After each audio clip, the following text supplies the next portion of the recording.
वीर के माता पिता उसके बचपन में ही गुजर गए थे। अब वो 16-17 साल का एक युवक था। उसकी दादी ने बड़े ही लाड प्यार से उसे पाला पोसा। दादी की इच्छा थी कि वीर अपने दादा की तरह शूरवीर और बहादुर बने, इसीलिए उसने उसका नाम वीर रखा था। परंतु ऐसा हो ना पाया, क्योंकि वीर बचपन से ही कमज़ोर था और डरपोक भी था।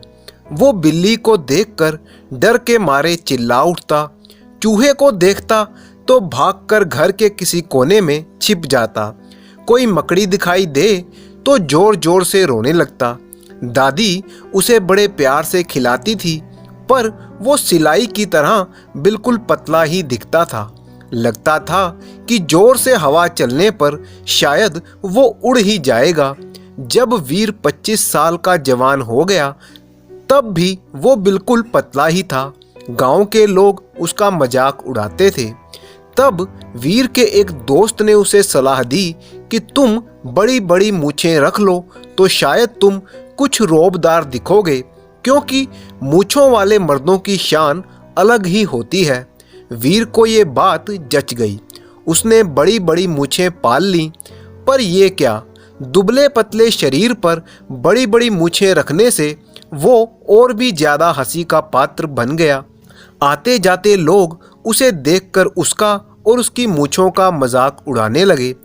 एक दिन वीर की दादी बीमार पड़ गई, तो वो समझ गई कि अब वो ज़्यादा दिन जिंदा नहीं रहेगी। तो उसने वीर से कहा, बेटा, लगता है तेरा नाम वीर रखकर मैंने तुम्हारे साथ अन्याय किया है। तुम्हारा रवैया देखकर लोग तुम्हें डरपोक समझते हैं और तुम पर हंसते हैं। मैं चाहती हूँ कि तू जीवन में कम से कम एक बार कोई ऐसा बहादुरी वाला काम करे कि सब तेरी तारीफ और वाह वाह करें। उसी रात दादी की मौत हो गई। अब वीर बिल्कुल अकेला था। उसने अपनी दादी की अंतिम इच्छा पूरी करने की ठान ली और सोचने लगा कि इस गांव में रहकर अगर मैं कोई बहादुरी का काम कर भी दूं तो भी गांव वाले मेरी तारीफ नहीं करेंगे, क्योंकि ये सब तो पहले से ही मेरा मजाक उड़ाते हैं। वीर ने गांव छोड़ने का फैसला लिया और किसी दूसरे गांव में जाकर कोई साहस भरा काम करने की ठान ली। दूसरे दिन सवेरे ही वो अपने गांव से निकल पड़ा और शाम होते होते एक दूसरे गांव में पहुंच गया। वो उस गांव में पहुंचकर एक पेड़ के नीचे बैठे लोगों की बातें सुनने लगा। वो लोग आपस में एक बाघ की बातें कर रहे थे जो उनकी भेड़ बकरियों को खा जाता था। वीर ने उनको अपना परिचय दिया और उनसे कहा, आप लोग परेशान ना हो, मैं कोई साहस भरा काम करने के लिए निकल पड़ा हूँ और उस बाघ को मारकर मैं आपकी परेशानी दूर कर दूंगा। उनमें से एक आदमी ने वीर को ऊपर से नीचे तक देखा और उसका पतला शरीर और बड़ी मूछें देखकर मजाक उड़ाते हुए बोला, हाँ हाँ, क्यों नहीं, तुम्हारा तगड़ा शरीर और मूछें देखकर तो बाघ दुम दुबाकर भाग जाएगा। बाकी लोग उसकी बात पर ठहाका मारकर हंसने लगे, परंतु उनमें से एक बूढ़ा आदमी वीर को अपने साथ ले गया और तालाब के किनारे लगे पेड़ की तरफ इशारा करते हुए बोला, तुम तीर कमान लेकर इस पेड़ पर चढ़ जाओ।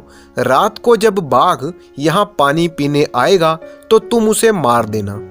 वीर तुरंत उस पेड़ पर चढ़ गया। आधी रात हो गई, परंतु बाघ नहीं आया। फिर एक गीदड़ वहां पर आ गया। वीर उस गीदड़ को देखकर डर गया और तीर कमान उसके हाथ से छूट गया। वो सारी रात डर के मारे पेड़ पर ही बैठा रहा और सुबह होते ही चुपचाप उस गांव से चला गया। वो मन ही मन सोच रहा था कि अच्छा हुआ बाघ नहीं आया। शाम होते होते वो एक दूसरे गांव में पहुंचा। वहां पर भी उसने वही बात कही कि मैं कोई साहस भरा काम करने के लिए निकला हूँ। गांव वालों ने कहा, गांव में एक लुटेरे का आतंक है जिसका नाम मंगल है, और लोगों ने मंगल के रहने की जगह उसे बता दी। वीर उस तरफ चल पड़ा। रास्ते में ही उसे लुटेरा मंगल टकरा गया। मंगल को देखते ही वीर वहां से भागना चाहता था, परंतु डर के मारे उसके पैर ही नहीं हिल पा रहे थे। मंगल ने उसको तलवार दिखाते हुए गरज कर कहा, कौन हो तुम? किसने भेजा है तुम्हें? मंगल की भयंकर शक्ल देखकर वीर के मुंह से एक भी शब्द नहीं निकल पा रहा था। वीर ने मुंह खोलने की बहुत कोशिश की, पर वो बंद ही रहा। वो बस बे बे बे ही करता रहा। मंगल ने समझा कि वीर गूंगा है। उसने तुरंत तलवार हटा ली। असल में मंगल का एक 12 साल का बेटा था जो गूंगा था, इसीलिए वो गूंगों पर कोई अत्याचार नहीं करता था। तब मंगल ने उसे गरजते हुए कहा, जहां से भी आए हो लौट जाओ, दोबारा कभी इस तरफ मत आना। और वीर वहां से चला गया। जान बच जाने पर वीर बहुत ही खुश था और उस गांव से भी वो चुपचाप निकल गया। परंतु बहादुरी भरा काम करने की उसकी चाहत खत्म ना हुई।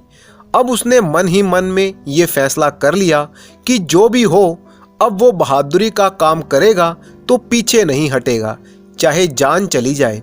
चलते चलते वीर एक नए गांव में पहुंचा। एक बार फिर से उसने गांव में जाकर यही बात कही कि मैं कोई बहादुरी भरा काम करने के लिए निकला हूं। पहले तो लोगों ने उसका मजाक उड़ाया, परंतु फिर उसे बताया कि तुम अगर यहाँ के पहलवान भयंकर सिंह को हरा दोगे तो इसमें तुम्हारी बहुत ही बहादुरी होगी। आज तक उसे कोई नहीं हरा पाया है, परंतु वो पहलवान जरा अलग तरह का है। जहाँ बाकी पहलवान सिर्फ कुश्ती में हराकर छोड़ देते हैं, वो निर्दयी और क्रूर पहलवान हारने वाले के हाथ पैर भी तोड़ देता है। इसीलिए उसका बहुत ही आतंक है और उसने घोषणा कर रखी है कि अगर कोई उसे हरा देगा तो वो अपनी सारी बदमाशियां छोड़ देगा। जाओ तुम उसे चुनौती दो और हरा दो। वीर लड़ने के लिए तैयार हो गया। इस बार उसने सोच लिया था कि जो भी हो वो पीछे नहीं हटेगा। उसने जाकर लंबे चौड़े पहलवान भयंकर सिंह को चुनौती दी और उसे लड़ाई के लिए ललकारा। भयंकर सिंह अपने घर से बाहर निकला तो उसने पूछा, क्या चाहते हो? वीर ने कहा, तुम्हें हराकर गांव के लोगों के अंदर से तुम्हारा आतंक खत्म करना चाहता हूं। ये सुनते ही भयंकर सिंह पहलवान की हंसी छूट गई। उसने कहा, जाओ जाओ, मेरी फूंक से ही तुम्हारा दुबला पतला शरीर उड़ जाएगा। बड़ी बड़ी मूछें रखने से कोई पहलवान नहीं बनता।